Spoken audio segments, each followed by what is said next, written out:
শুভ দুপুর বন্ধুরা, আজকে আমি আর মাছের কালিয়া রান্না করছি। তার জন্য মাছগুলোকে প্রথমে আমি ভেজে নিয়েছি লাল লাল করে।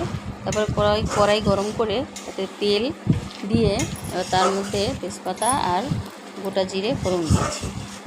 তারপর আলু আর একটু পেঁয়াজ কুচি, টমেটো কুচি, লঙ্কা দিয়ে ভালো করে ভেজে নিয়েছি।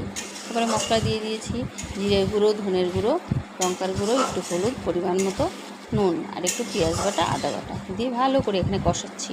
কষানো হয়ে গেছে প্রায়, দেখুন। কষানো হয়ে গেলে তারপরে মাছগুলো দিয়ে দেবো এর মধ্যে। মাছগুলো দিয়ে ভালো করে আবার একটু কষিয়ে নিচ্ছি। এই দেখুন, এইভাবে হালকা আছে, হালকাভাবে নাড়বেন যেন মাছগুলো ভেঙে না যায়।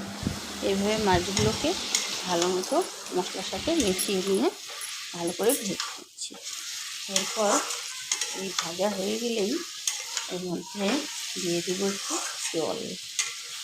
এই দেখুন, এইভাবে ভাজতে হবে যেন মাছগুলো ভেঙে না যায়।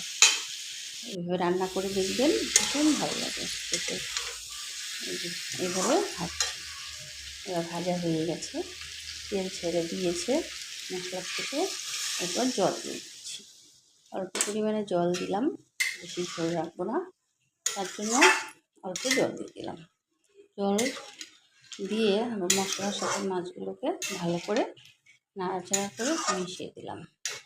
এরপরে একটু ফুটে উঠলেই আমাদের রেডি হয়ে যাবে কাতল আর কালিয়া।